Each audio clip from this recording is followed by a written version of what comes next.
Ang title sa atong istorya karong buntaga, Nasayod Ka.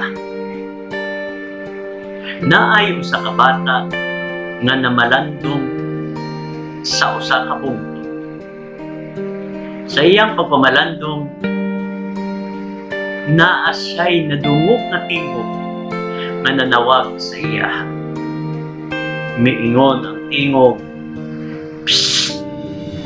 Milingi ang bata ug gipangita ang asagikan katong tingoga. Wala man siya nakita, nagpadayon pamalandong ang bata. Sa ikaduhang higayon, gitawag na sad sa tingog ang bata. Psst! Milingi ang bata ug ang iyang nakita usa kabitin nga rattlesnake. Nangutana ang bata sa rattlesnake, "Unsa man ang imong tuyo?" Mitubag ang bitin, "Dong, kuha ako dinhi kay gitugnaw ko ug gigutom ko. Palihog dad ako sa ubos." Mitubag ang bata, "Dili ko, kay nasayod ko nga kamong mga bitin mamaapil." Apan mitubag ang bitin, "Dili dong, amigo mo ako ug amigo ko ikaw. Dili ka gyud nako paakon." Apan mitubag ang bata, "Dili ko, kay nasayod gyud ko, kay nag-eskwela pa ko, nabasa na ko sa libro nga mamaak gyud mo."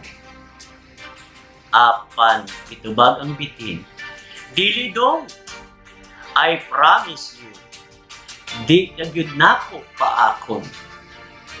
Mitubag ang bata, "Dili ko, kay nasayod gyud ko, kay ingon ni nanay ug ni tatay paggikan ko sa balay, mamaak gyud mo." Sa dugay nga pag-istoryahanay sa bitin o sa bata, naluoy ang bata sa bitin o gikuha niya kini o gibutang siyang bulsa o gidala dito sa ubos. Pag-abot sa ubos, gihinay-hinay niya butang ang bitin. Wa niya pa mabutang, gipaak sa liog.